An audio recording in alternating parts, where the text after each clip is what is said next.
भगवान गौतम बुद्ध के बारे में कहते हैं कि उन्होंने अपना 18वां जो है वर्षावास इसी स्थान पर व्यतीत किया। हम ही भगवान गौतम बुद्ध अपने 18वें वर्षावास में रहे।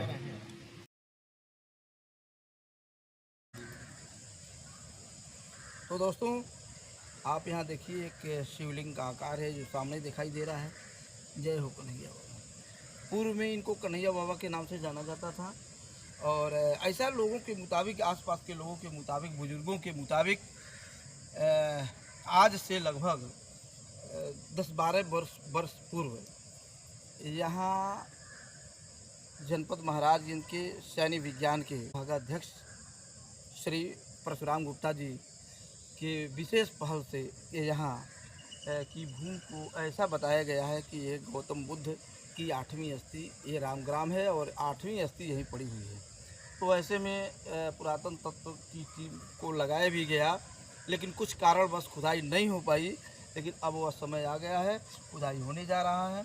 लेकिन ये है, यहाँ के आसपास के लोग इनको कन्हैया बाबा के नाम से जानते हैं और इनको पूजते हैं। तो दोस्तों, आप हमारे वीडियो पर बने रहें।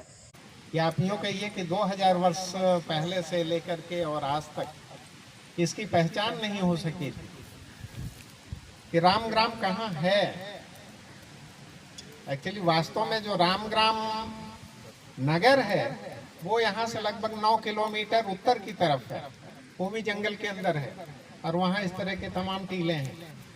लेकिन उस समय जो स्तूप बना करता था वो स्तूप या तो किसी बाग के अंदर होता था या जंगल के अंदर होता था, इसलिए कि लोग यहाँ पर आते थे और जो बौद्ध भिक्षु थे वह यहाँ पर प्रार्थना करते थे, अभ्यर्थना करते थे।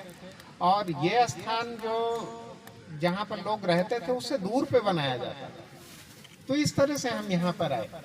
भगवान गौतम बुद्ध के बारे में कहते हैं कि उन्होंने अपना 18वां जो है वर्षावास इसी स्थान पर व्यतीत किया।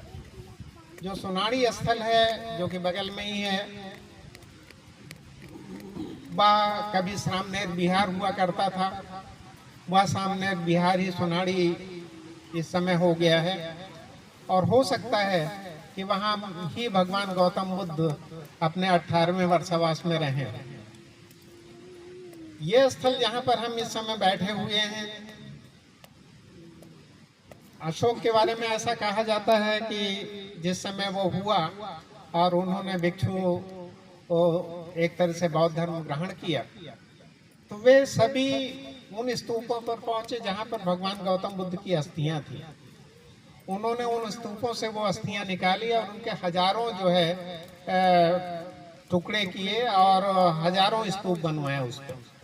लेकिन रामग्राम के बारे में कहते हैं जब वो रामग्राम के स्तूप पर पहुंचे तो उन्हें दिखाई दिया कि जंगल से हाथी आ रहे हैं, बाघ आ रहे हैं और उस स्तूप की प्रदक्षिणा कर रहे हैं। हो सकता है कि जिस स्थान पर इस समय हम बैठे हैं इसी स्थान पर अशोक आया हो और उसने देखा हो इस स्तूप को। वो जो नाग देवता थे जो कि रक्षा करते थे इस स्तूप की, वह भी ब्राह्मण के रूप में उपस्थित हुए और उन्होंने सम्राट अशोक से अभ्यर्थना की कि कृपया आप यहाँ से अस्थि अवशेष न ले जाएं। तो ये जो स्तूप आपके सामने दिखाई दे रहा है, काफी कुछ संभावना है कि इस स्तूप के अंदर आज भी भगवान गौतम बुद्ध की अस्थियां सुरक्षित हैं। अभी पिछले 17 तारीख को इस स्तूप का उत्खनन करने की अनुमति सरकार से मिल गई। पहले यहाँ पर पुरातत्ववेत्ता आए थे, वे इसके एक हिस्से का उत्खनन कार्य करना चाहते थे, लेकिन चूंकि ये वन विभाग के अंदर है, सेंचुरी के अंदर है और बिना अनुमति के आप किसी तरह का इस तरह का कोई कार्य नहीं कर सकते हैं, और इसीलिए सारा जो उत्खनन कार्य था वो पेंडिंग में था। अभी 17 तारीख को इसकी अनुमति मिल गई है और हो सकता है कि जल्दी ही यहाँ पे उत्खनन कार्य प्रारंभ हो और जल्दी ही पुरातत्व विभाग द्वारा इस स्थान को रामग्राम घोषित कर दिया गया।